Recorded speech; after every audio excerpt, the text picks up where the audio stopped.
Bisan sa atong naagian nga kalisdanan,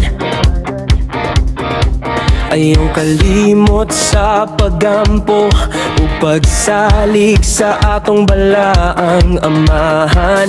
Sa tanang kahadlok o kasakit, ang ginora atong masampit. Kay si Jesus ang maluluwas natong tanan. Sa tanang pagsulay siya ang atong kusog ug saligan. Ayaw kalimti ang iyang balaang ngalan.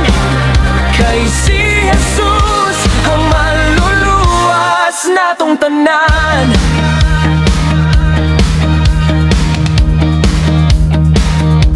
Iyatang gitababan, dili lang nato mabantayan. Sa hilom nga paagi, siya kanunay mutabang. Matag luha nga mahulog iyang makitang. Matag pag-ampo iyang madunggan. Kay si Jesus ang manluluwas natong tanan.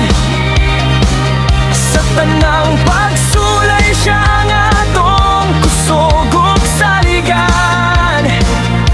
Ayaw kalimti ang iyang balaang ngalan. Kay si Jesus ang manluluwas natong tanan.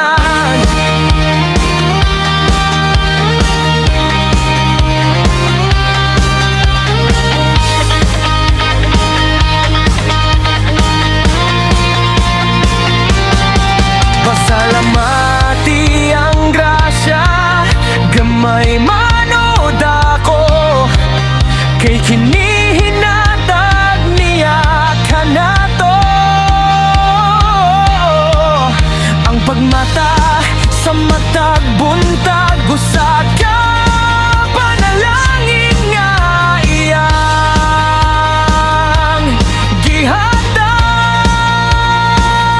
Kay si Jesus ang manluluwas natong tanan.